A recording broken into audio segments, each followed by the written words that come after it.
Good morning. Thank you all for coming. Honored by your presence, as always. Now, today, the Tax Wall Street Party is going to provide what we hope will be a valuable public service for many of you. Because, of course, many of you are engaged in organizing, right? Many of you are activists, and in many cases, you go beyond simply personal activism to some form of organized activism. So whichever of those you're engaged in, you have to be concerned about COINTELPRO stalking. Okay? Now, this is an intimidating word. COINTELPRO, the way I read it, means counterintelligence provocation. Some say it means counterintelligence program. I've never bought that. It means provocation because it's concerned with active measures. It wants to reach out to you, to harm you, reach out against you, and it also wants to destroy attempts at organization. And the question of organization is always at the center of the worries of the ruling elite, because if you want to do anything to counter the power of the ruling elite, which is certainly overweening, you need organization. We generally here support the Bernie Sanders presidential campaign, but we are also critical, and we don't like the fact that Bernie is not exactly a street brawler. He doesn't really fight. He gave up on a whole series of issues at the beginning of his campaign. And the other thing about Bernie that I would have to criticize is, in all those years in Vermont, he never built an independent organization. He was stuck with this amalgam of his independent supporters and the Democratic Party. And this is not enough. So, we've heard from Assange, we've heard from Snowden. And there's some interesting stuff there. It's not as new as people thought. Most of it had been in the New York Times previously, but still, repetition helps, right? As the Romans said, repetitio juvat. So that's fine. But then the question with Assange and Snowden always is, once the NSA finds out all that stuff about you, what do they do? What do they do? And the idea is that they don't just sit on it. They don't just cackle and mock you. They go out and do things. And they want to do things to demoralize you, to disorient you, to make you drop out. They want to increase your level of despair, certainly.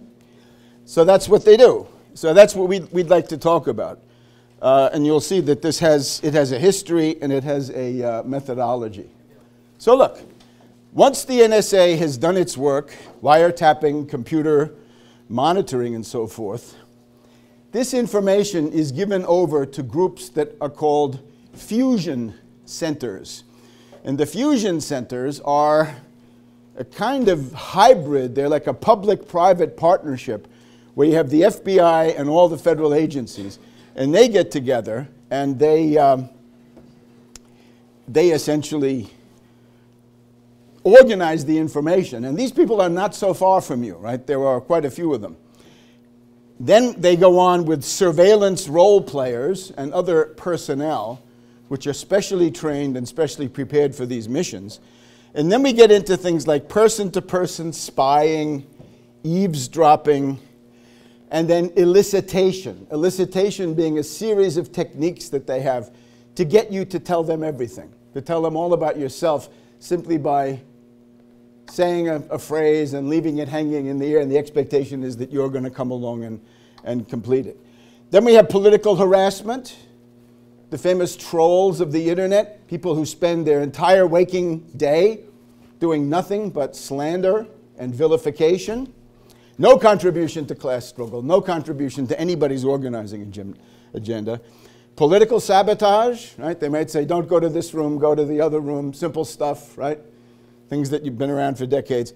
Character assassination, much easier to do now because you can do it anonymously and on the internet. Wrecking, and then worse, it goes all the way to assassination, but we don't need to focus so much on that today. Maybe we just think about the fact that this didn't just start in 1956 or in 1941 or similar times. Spying in particular has been around for a long time. Elizabethan England was a police state.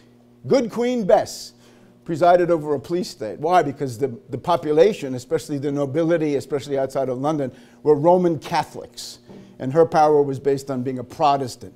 So in those days, the surveillance role players were called pursuivants. And one of them was Topcliffe. And he was such a sadist that he would get prisoners out of the Tower of London and put them in a special jail that he has in his own house so he could torture them at all hours of the day and night. That's Topcliffe. France in the 1830s.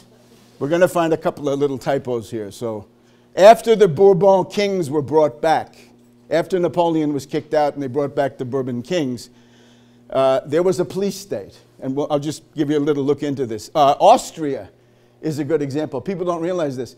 After 1848, the Austrian Empire, or Austria-Hungary as it shortly became, was a police state. And the interior minister, the police minister, was a guy named Bach. And it was called the Bach system. It doesn't mean music. It means that this guy was a police state. And he notoriously had a standing army of soldiers, a sitting army of bureaucrats, a kneeling army of priests, also to take your confession, and a creeping army of spies. And this is exactly what the United States was supposed to be avoiding. Right? We have this experiment here in the New World. It's supposed to be not a European police state, but in the meantime, it largely is. And this is the problem. Especially if you want to organize, right? If you just want to sit there and read or do something like this, you can probably avoid a lot of this, depending on what library books you take out, I guess, or what you do on the internet. But you'll see that if you get organizing, it's hard to do it. Now, what does the ruling class want? This is a good exercise, I think, because if you find out that the ruling class wants something, you might want to consider doing the opposite, or trying to prevent the ruling class from doing what they do. Mainly, they're interested in atomization. They want you all divided. They don't want you to have any organization whatsoever. Because, as we see here, or maybe on the next slide, if any organization emerges, this can become a real threat. Because we're living under conditions of social breakdown, right? We've had these wave elections, people going back and forth and back. And now, of course, we have the fascist Trump. We have a panel in the afternoon all about the fascist or Nazi-fascist Donald Trump, but we leave him aside at the moment. The ruling class wants you not to have a competent organizing program. They don't want you to be able to come up with ideas that might actually mobilize large masses of people when masses are in motion, as they are today.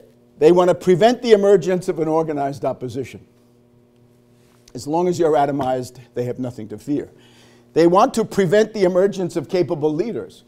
That's why don't believe somebody who says there should be no leaders or we're all leaders. That's a lot of baloney. You've got to have some leaders, people who take the time, the responsibility, and train themselves to be able to do that. Generally speaking, therefore, they want to prevent the opposition from taking power. Or better yet, they want there to be no opposition. I was fortunate enough to be in St. Petersburg, Russia, about a year ago at the Likhatchov International Debates. And they were kind enough to give me a place on one of the panels. And I said to them, well, ya amerikanskaya oppozicja, right? I represent the American opposition. And they all said, what do you mean opposition? There is no opposition. There's Republicans and Democrats and that's it. But there has to be an opposition. And I'm afraid this has to be somewhat more energetic and muscular than Bernie Sanders. I hope you agree. It's a very mild criticism, right? Because I want him to win. I want him to be president. But still, this passivity just will not do. Notice the ruling class also does not want free speech or free association, right? So you got politically correct attacking free speech on the one hand. Trump says he's going to destroy free speech by making the libel laws more comprehensive. So if you say something against Trump, he can sue you for libel. That is what he has said. And generally speaking, the ruling class wants Pessimism, degradation, resignation, passivity, localism, mysticism, anything that keeps you sitting at home and quiet. Now, just an example. Police agencies have pervasive, capillary, granular networks that go into the population, right? The police agent, right? So Balzac, right, the great novelist, Marx's favorite, if you're a Marxist. I'm not. Balzac, this is Old Goriot of 1835. So here the Holy Alliance has brought back the Bourbon king, but people don't like it. So here's a rooming house in 1819 in Paris, a time of high social tensions. And even in a lowly, dirty boarding house, there is still a police agent, Mademoiselle Michonneau. And she's described as grimy, emaciated, shabby, despised, impoverished, but she is a police informer for the judiciary police, and she helps to capture the famous escaped convict and criminal Vautrin, who is the sort of the hero villain of this thing. Now today, Mademoiselle Michonneau, an impoverished old lady, could easily improve her lot by simply reporting to work as a surveillance role player for the FBI or for FEMA. Now, atomization. Notice, atomization has generally meant no unions, right? No labor unions. So unions and mass organizations were prohibited in France under the Revolution. Wow. The Le Chapelier law, it's actually 1791. So total free enterprise, no unions, no guilds, no strikes for up until the time of the American Civil War. And the guy who theorized this is the police minister Fouché. And Fouché says, the state does not want to confront organizations. The state wants to confront only isolated, atomized individuals. In Britain, it was the Combination Act, no unions, no collective bargaining, no strikes. They got rid of it a little bit earlier.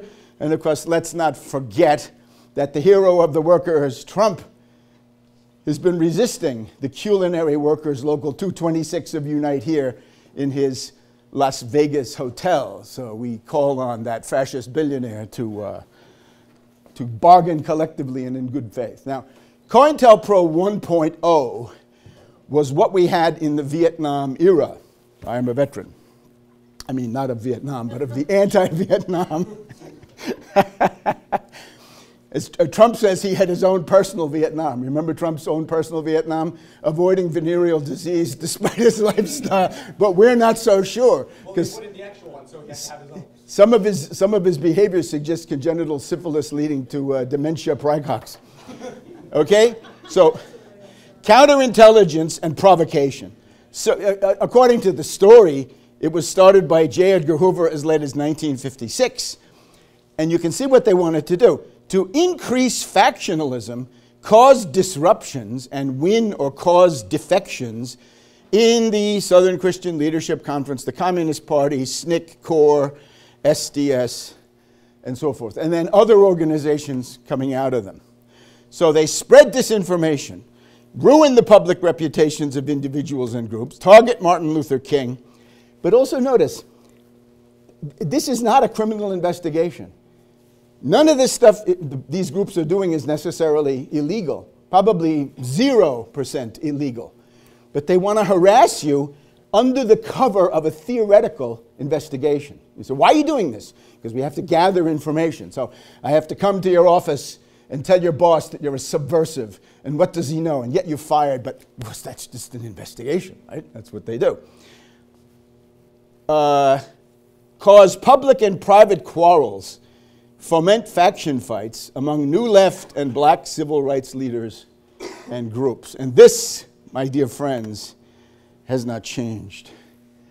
Now, whoop, wrong way. Balzac. What am I doing? Oh, I'm sorry. Upside down. Now, I thought at this point, is anybody a member of an organization? I mean, something where you sort of put some effort into it, you know, more or less every day? Huh? Yeah, but a lot not, huh? You got to think about that, right? Where you got to see where you're heading, right? Especially, we're coming to the great reckoning, right? The day of reckoning approaches. So obviously what you need under today's circumstances, you want to cooperate, right? You have to go and we have people here who have just been, we have one of our people's heroes who was just at Lawrenceville, New Jersey yesterday protesting Trump at the $25,000 a plate Republican dinner, right? Maybe he can say something at the end. So you want to go and protest. You cannot be sectarian, right? You got to cooperate. And it's got to be on the basis of specific goals, right? United front.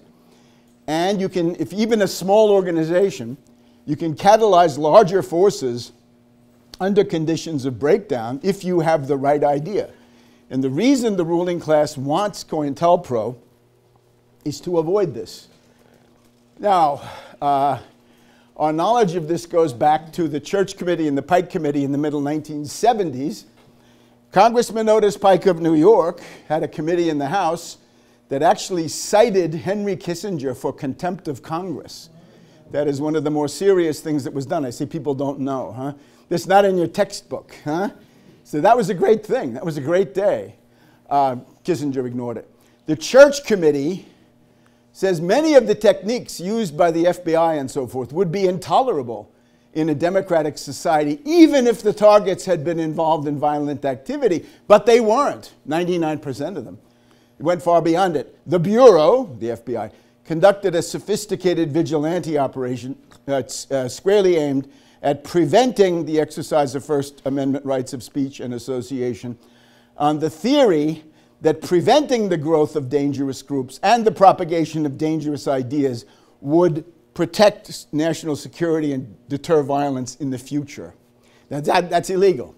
And who are they to judge, right? And that's not in their mandate. So you know the tale, I guess, that some people in Media, Pennsylvania, anti-Vietnam War group, broke into the FBI headquarters, took the documents, photocopied them, gave them to a bunch of journalists, and eventually found some journalists who would use them, and then they ended up in the hands of the Pike and Church committees. Now, some of this stuff, I have to say, I was on the receiving end of in a group called National Caucus of Labor Committees at that time. We were aware of Operation Chaos, Operation Fist, and Operation Sweep. In other words, this was what I had to face every day, the way I looked at it. So Nixon came into office January 1969, and he put COINTELPRO into Operation Chaos. We used to refer to this every day as chaos and confusion, right? You got any new chaos and confusion stuff today? FIST, Financial Intelligence Specialists to Terminate. That was to bankrupt you, right? Working with your bank, working with FedEx sometimes to try to make sure that the cash deliveries you were depending on got there a day late and $1 short. Whoop, gosh. Sweep. Whoop, heavens. Okay, slanders and disinformation. So just when you're reeling, you don't have any money, then you get hit with a whole parade of slanders in local throwaway newspapers and things like this. Okay? Now, psychological warfare.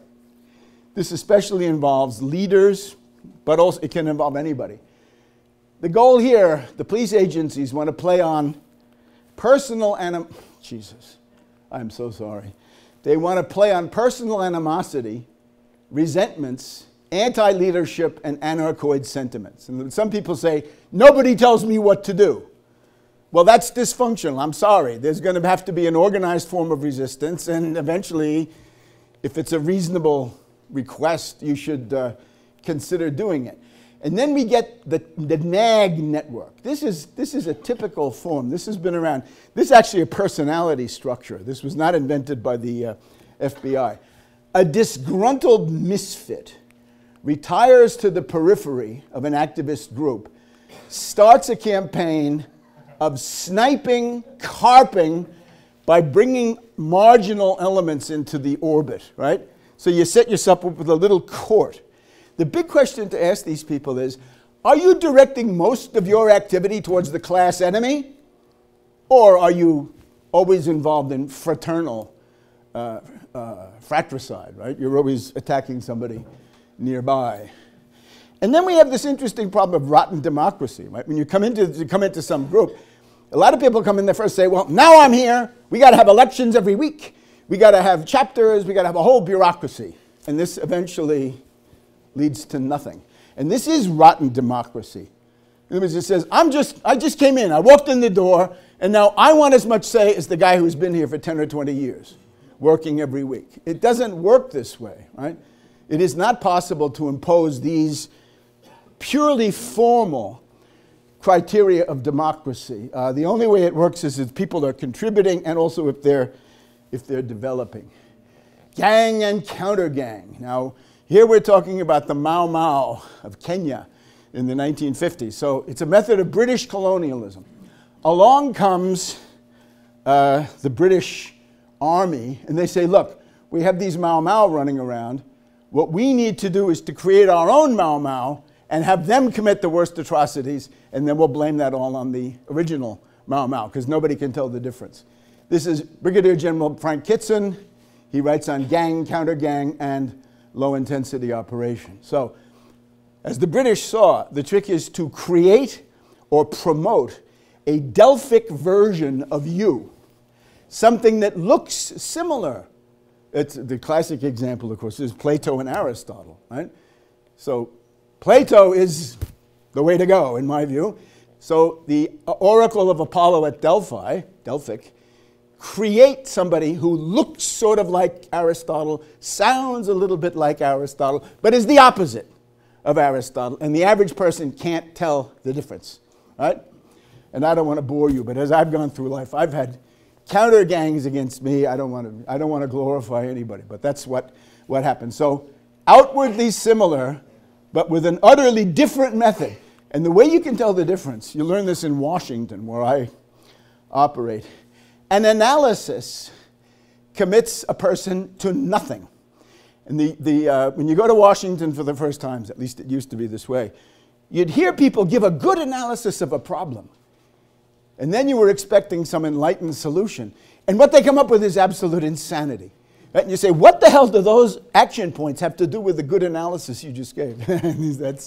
That's the game. Okay? So don't be taken in. Most people have an analysis. I mean, I have to tell my story a little bit. I'm always trying to give action points. I'll always tell you, if you call me up and say, Tarpley, what should I do? I'll tell you what to do. Not just an analysis, but what to do. 1, 2, 3. So the analysis by itself doesn't work. And of course, the goal of the counter gang is just by being there, right? Be a poor caricature of the original. You can take away contacts, you can take away funding, you can take away media, or you can try. All right, now, all of that those were the halcyon days of the Vietnam War, right? But now we have some really ugly stuff coming in from Central Europe. The STASI, the East German Communist Secret Police. They were led by a murderer, a guy called Mielke. They had a spy master by the name of Markus Wolf. And their tactic is called die Zersetzung. Zersetzung. Sie sind ein Staatszersetzer. This is how they talked. So look, the Stasi, huh? Say it again for the tape. Der Stasi. Der Stasi. Huh? Here, look. Staatssicherheitsdienst. State Security Service. State Security Service. It's the KGB in East Germany. And Zersetzung, decomposition, corrosion, subversion. Okay? The techniques were developed especially after the 1975 Helsinki CSCE Final Act human rights provisions, because in the 40s and 50s, the East German government could simply kill you or just jail you, right? Put you into just a prison, right? Bautzen prison there in the south part of the country. So when the CSCE went through, they realized that their actions would now be scrutinized. So if they kept killing people and kept jailing them, then that would come back to haunt them. So they said, we got to find some way to neutralize people without providing any paper trail or any overt acts that could be brought forth in court or reported to the Helsinki CSCE, right, which is an organization. So you can't just do arrests and assassinations. The East German secret police, again the Stasi, with their ZERSETZUNG, they wanted things that were it was no longer simply an internal affair, as you see. They needed harassment methods that were effective but not provable in court. And there is this interesting movie, right? Other people's lives, das Leben, the lives of others, okay. Das Leben der anderen, anyway. But not provable in court. So this is essentially, this is the perfected version in the 1980s. And it's labor intensive, right? There's a scene in this movie where the target couple are driving home and they get stopped. And the man is worried, oh my God, I had too much to drink, they're going to get me. And they're just held there for 5 or 10 minutes and then they let them go. And the reason for that is there was a Stasi team in their apartment putting in new microphones and cameras to keep them under surveillance. So there's a whole series of things like this. But look, the main thing you have to know about the Stasi, don't get too frightened, because it failed. Whatever it was supposed to do, it failed.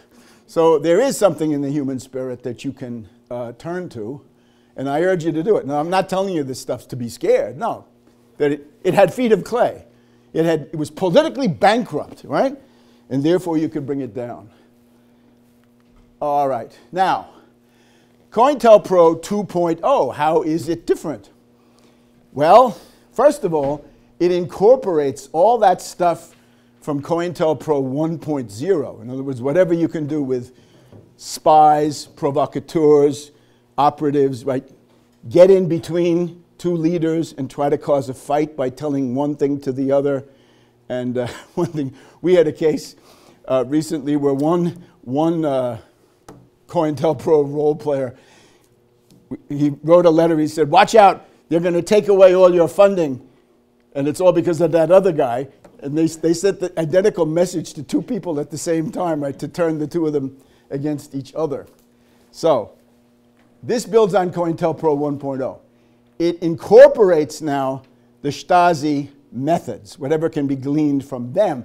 But now these two layers can be mobilized using internet and social media. And here we get the realm of the anonymous trolls, slanderers, character assassins, sometimes equipped with blogs, sometimes not even equipped with blogs, right? Sometimes so inept that they can't even mount a web page or a blog, and chat rooms and the rest, right?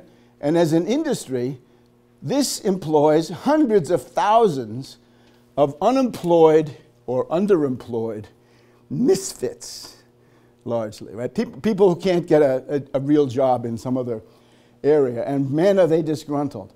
Now, sometimes it's relevant, they're relatives of government officials. We came across one who seems to be the relative of somebody from essentially the FEMA organization. Now, let's look at the anatomy of this thing. A lot of this depends on the Washington Post survey, which was published. It was written by Dana Priest and William Arkin of the Washington Post, put up in September of 2011. So look, here we have 1.5 million total security clearances in 2013. 5 million security clearances, according to the OMB, Office of Management and Budget. 3.6 million are confidential or secret clearances. 1.5 million are top secret. I'm sorry, I left out the top, as in Topcliffe. 1/3 of these are held by private contractors. About 10,000 locations. There are, especially of the larger offices, 12,071 government ones, 1,931 in the private sector. That's as September 2011, and about 850,000 employees. Now that has gotten much bigger because, of course, of 9/11 and the inability to defeat the 9/11 myth, fascist, militarist, aggressive myth, has left this thing standing, and it's growing. And it's not clear if anybody has an overview. Actually, the Washington Post might have had the best overview. And here it is, right? Top Secret America, Washington Post, Dana Priest, William Arkin. A hidden world growing beyond control, right? So take a look at that. It's on the internet. Now, some of the recent traditions. Gladio, right? Gladio was a NATO organization. It was created by the same general who signed the Operation Northwoods approval. After that, he became NATO commander in 1964. He began creating these arms caches and terrorist teams in case the Soviets arrived, right? If the Soviet tanks come into Milan and Berlin and so forth, then they had terror teams and they had arms caches. But of course, as always happens, if you create an organization for an eventuality, some smart person is going to say, hey, why wait? Why do we wait until the Soviets come? Why don't we just take care of all the Italian communists right now? And we'll start blowing people up, and we'll make it look like the communists did it, right? The left wing. And that's what they did, right? Preempt the, whoop. Oh my God, what have I done? Yeah, here we go. They decided to preempt communist takeover using terrorism. And that's the same thing you have with continuity of government, right? Oliver North, famous exponent of the continuity of government operation. And their idea is continuity of government means that after some kind of national disaster, they're going to set up a dictatorship, because that's how they propose to rule in a post-apocalyptic climate. So a lot of them then say, hey, why wait, right? Let's preempt the subversive threat, right? Let's make sure that it never reaches critical mass. I think the critical mass plays a big role for them in these things. Now, part of this universe of COINTELPRO, the law enforcement intelligence units. And of course, the classic one is the New York City Red Squad.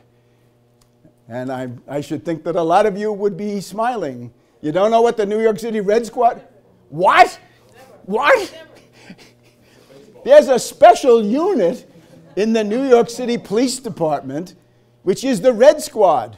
In other words, radicals, activists, subversives, right? It's a well-known thing. Yeah. It's well-known. It should be well-known. It should be well-known. Well, at least you got something out of this today. They were after my uncle years ago. Yeah. Just because he went to a communist meeting in Yonkers, they started following him around. In Yonkers? How dare they? So look, you don't know them, but they know you, right? Just coming to this, right? If you've been coming here for a few years, you can be sure that you're on the list. So that's the classic. But of course, there's more than one. Every big city, Philadelphia has one, right? And Boston and San Francisco and on and on. So the law enforcement intelligence units, the network of red squads, they have a lateral liaison among them, which is private.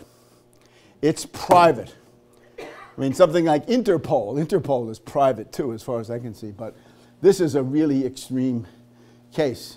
And of course, the model for this is Henry Ford and his plant guards in Dearborn, Michigan, who could bring out machine guns when they needed to. And this is a right-wing old boy network. This was under this guy's, the guy's name was Harry Bennett. Harry Bennett was the guy. Okay, now, not only do we have the LEIUs, the Red Squad, but we also have fusion centers. There are 78 local fusion centers, like it's like 1.5 per state, depending on the state, I guess. But there are 78. They get funded from Homeland Security and from state governments. They have state and local money. They have officials from police and fire departments, federal agencies, and private companies. There are multi-agency offices to gather and integrate. In other words, it's an interagency process where they put everything they have on you is being assembled in your locality, more or less. So with that, they can, whoop, boop, they can assemble this stuff. We have then special titles. Terrorism Liaison Officer. Suspicious activity reports are filed by terrorism liaison officers, and they're sent to a network of regional data fusion centers, the fusion centers, and they are reviewed by Homeland Security. There are private entities that get into the act. Here's InfraGard, a public-private intelligence sharing of the FBI Cyber Division Public-Private Alliance Unit, PPAU. And that, my dear friends, is the fascist corporate state, according to classic definitions. The lawyer, I think he's a Republican lawyer, Bruce Fein, in 2009 said, look, these should be shut down, right? They are similar to the KGB and the STASI, and that's correct, they are. Then we have surveillance role players and exercise role players. Fanatical misfits in many cases, sometimes with personal grudges, personal acts to grind against various people. And they are brought in. A lot of them are hired at Homeland Security job fairs. You can go on the internet and you can find on YouTube, you can find films of speeches, recruiting speeches, given by Homeland Security officials to people who are trying to get a job. Because that's what a lot of this depends on, right? There are no jobs. Here is an occupation you can take up. Qualifications are not that much. You might be able to get yourself a confidential security clearance. And sometimes you can do it from home. How about that? Wouldn't that be all right? Well, they have something for you. Look, long hours, wages are not so generous, but still, and what you do then is to harass and try to destroy individuals, but above all, that constant imperative, prevent the coalescence of individuals and organizations from forming a common front, without which really very little can be done. Harassment. Now, harassment is illegal. This is funny. They do it, but it's illegal. Harassment refers to a number of behaviors that can be subject to criminal punishment and civil liability. I hope people who harass the Tax Wall Street Party realize that every individual predicate, every overt act goes into a file, and eventually that can become the basis of a civil suit. And maybe people who think that they've been getting, it's like the guy who jumped off the Empire State Building, right? He's going down, down, down, down. He says, look, nothing's happening, 10, 20, 30 floors. And just at the moment when you think you're in the clear, your situation is worst. Okay? Harassment is illegal. Harassment crimes, stalking, and cyber stalking. These are illegal. And the day of reckoning may be near. Criminal harassment, usually defined under state laws. States differ, but intentionally targeting somebody else with behavior that is meant to alarm, annoy, torment, or terrorize them, according to a high-quality online source that I found. Now, let me just, before I do this, the other one, though, is I want to talk about exercise role players. Right? Now, you remember 9/11? I have a book about this. I hope you take a look at it. 9/11 Synthetic Terror Made in USA. The 10th anniversary edition is still the most complete. And what you find there is that the people, let's say if Mohammed Atta was ever in that plane, maybe yes, maybe no, he thought he was being an exercise role player. That's what he thought he was doing. He thought he was going to go home to Florida, to his prostitute, his cocaine, his discotheque, and his liquor. He thought he was an exercise role player. This is slightly different. You get the idea? Some of them are surveillance role players. They want to spy on you, harass you, make telephone calls, and so forth. But the exercise role player is, all you have to do is be a really scary person, right, from central casting, and you can become an exercise role player. And I say that is what those guys were. If they were on the planes at all, that's what they thought they were doing. I just wanted to put this in here because I hear this talk about the 28 pages. The 28 pages are a fraud. The 28 pages are for idiots. The 28 pages are dragging you back into what is called lie hop, the most primitive, backward view of 9/11. Read my book and you will learn the secrets of my hop. Made it happen on purpose, because that's how it occurred. And the Saudis, the Saudis get a call and they're told, deliver 25 patsies to New York tomorrow. Okay, we've got them. We'll send them in. And then those guys, if at all, get put onto a plane, and that's the end of them. But the idea that those patsies could have done those things is absolutely out of the question. So if you're taking time on the 28 pages, I am sorry to bring you my truthful report that this is a terrible waste of time. The Saudis funding the operation in 28? Look, there are these two patsies in San Diego, Al-Madar and one other. And they are now being used as the prime example of how the Saudi diplomatic network encouraged them to act. Previously, in the first 5 or 10 years of the scandal, those guys were pointed to because of the fact that the third person in that house was an FBI informant. So it was always viewed as a proof that the FBI had screwed up. And now we're told, no, those two guys were getting help from the Saudi consulate or embassy or whatever it was. Anyway, off we go. So this is your job, right? You want to devote your life to that? Be my guest. That is no life. And here we have harassment. Now, for the surveillance role player, this is actually from Craigslist. They put this in Craigslist in San Diego not too long ago. Qualified personnel should demonstrate track record of conducting surveillance operations with spying. How about a peeping Tom? You could say, I've been arrested as a voyeur. Conducting surveillance operations, supporting surveillance training, military practical exercise training, and of course, if you've got military, CIA, law enforcement experience, highly preferred. So if you didn't get your pension, here's another chance. So there's a whole economy with this, right? This is now millions and millions and millions of people. Whenever you see fights, feuds, quarrels among leaders of anything approaching a movement, I mean, there is no movement in that sense, but something vaguely in the right direction, you got to ask yourself, is the quarrel legit? Is it spontaneous? Who's benefiting? And what really is the issue beyond personal animosity? All right, now this week, this event. For the past several days, disgruntled misfits have been calling here and telling charges against me. Right? In other words, a cascade of idiotic slanders. Who am I, right? I'm an agent of who? Think of something bad around the world. Or some politician. I'm working for some politician.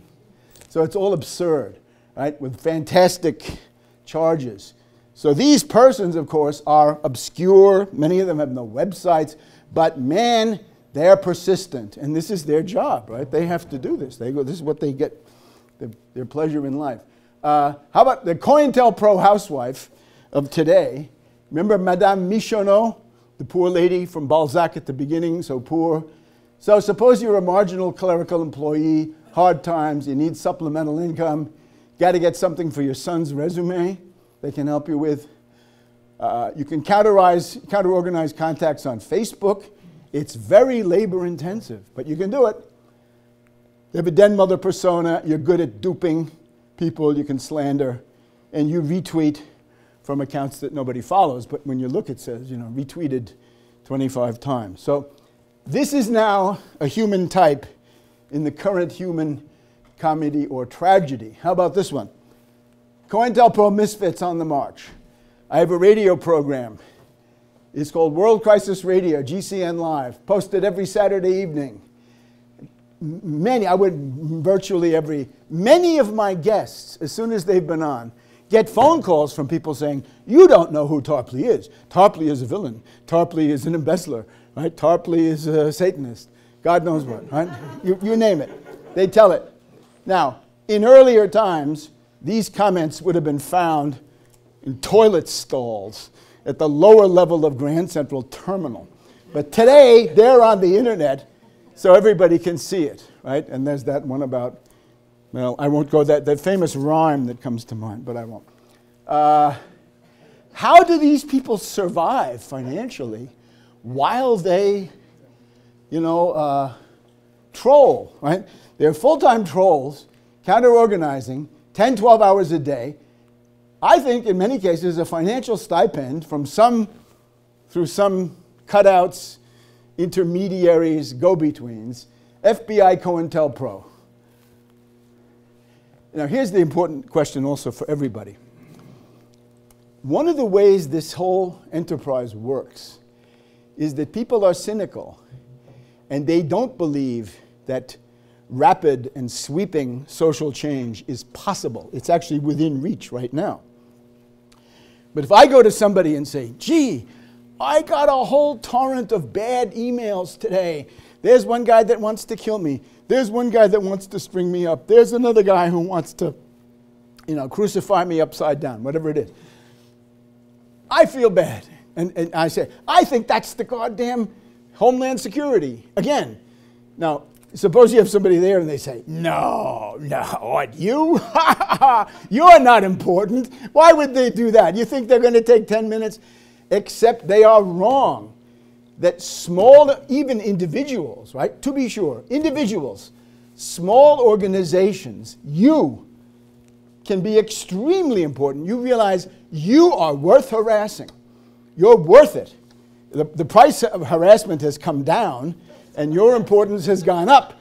So you are all candidates for harassment, right? Don't think, and if somebody comes to you with a story that looks like any of this stuff I'm telling, you should take it seriously. You should not dismiss it. You should not say, oh, you're crazy. Oh, you're a megalomaniac. Oh, what's wrong with you? Don't do that. Take it seriously, right? Don't believe the line that says, you're not that important. We disagree. These are often COINTELPRO deployments. And remember, it's not personal. You cannot explain this in terms of pure personal animosity, psychopathology, bilateral dynamics, whatever it is. This is something that is ordered from above and behind the individuals that you do see. And again, the question to these people, right, people that are, if to the extent that you know who they are, the question you want to ask them is, what have you done to advance the cause of humanity or the revolution or whatever it is that you believe in? All right. Now, gaslighting, that's another one, right? The famous movie where the husband convinces the wife that she's crazy just by little tiny things that would never be enough to go to court with. You could never call the police, right? So this is extremely labor intensive. But again, we're living in a time when the cost of labor intensive harassment is relatively low because the unemployment rate, especially among educated or half-educated people, is so high. I would also point out it's possible to get people to counter-organize themselves if you tell them that participatory democracy is the key to everything. Oh, the General Assembly, the consensus model. Hey, I looked at this Left Forum event. You know how many panels cite Occupy in the title of the panel? I think 2 or 3. Some of them are sponsored by organizations that have Occupy in the name. But that name, I think, was put in a while ago. In other words, Occupy is unfortunately passing like a white sail. Consensus, all that stuff. Direct democracy, facilitators, anarchists, I guess I would say. So this was the participatory democracy put into the Port Huron statement of SDS. Not one person can be left out. Notice for these people, process is everything. That's all there is. There are no goals. The goal of the revolution is to be there, we get to camp in the park. That's the revolution. Occupy public space. We get to be in the park. Now this is like the old bureaucrats of the German SPD. They would say, the process is everything. The organization is everything. Don't talk about the revolution, you'll never see it. So the movement is, the movement is everything and the goal is nothing. Okay? So what it means is, the Tea Party has 60 or 70 members of the House. What's the Occupy caucus in the House? 0. Why is this? Is that necessary? Is that a good thing? Okay, so here's Donna Priest, once again. 10,000 sites, 850,000, 5 million. So if somebody's, go to the guidance counselor, you say, Sonny, the future for you is to be a provocateur, an agent provocateur. Now, there are cases, you can find these online, right? The most famous one where it's all documented is Jean Seberg. Remember the movie Breathless, right? Where she comes out with the Herald Tribune and she's in Paris selling this thing, right? Great moment. This poor woman was driven, to suicide, I think, or to death anyway, by the FBI, slandering her. Now, just remember, internet and social media are a playground for these slanderers because fundamentally these people are cowards. They're yellow, lily-livered cowards. And they pick on women. The way they pick on women, I think, is becoming increasingly disgusting, of course, because of the great display of misogyny going on up here in the spheres, right, by the well-known fascist billionaire. So in the old days, the Stasi, what could the Stasi do? They would send a note, says, love and kisses from Lulu with lipstick, and they make sure the wife gets it, right? That's the way that you can take somebody out for a whole week with that. If you're a minister, you send some dirty story or dirty pictures to the congregation. You get the idea.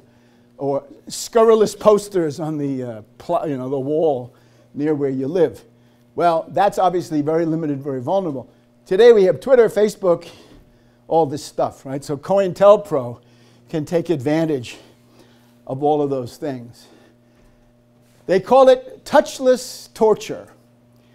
The goal being to make the daily routine experience of every dissident, of every heretic, regime critic, this means you, into an unending series of defeats, mishaps, disappointments, failures, accidents, and contretemps. The Stasi would cut your bicycle tires. I was once in a car where we realized that they had taken off all the wheel nuts except one. And if we'd gotten to the Autobahn, that might have been the end of us, right? No lecture here this morning under those circumstances. So the idea is you want to just build this like a lead cap of despair and impotence and resignation that's going to come down over the people's heads. So make the key people drop out. Make them commit suicide. Make them choose the domestic immigration, right? Die innere Immigration. You'd be in East Germany. What could you do? The only thing, if you didn't want to fight, you would just say, well, we can have flowers and books. We can go to the museums. We can go to the concerts. We can go into the internal domestic immigration, domestic ex-migration, private life. So again, your groups are well worth harassing, if only because the post 9/11 police state apparatus needs to show it's doing something. They need to be able to go to the congressman and say, Congressman, look, we have now harassed 5,000 people here in your district. The perpetuation of atomization is the job.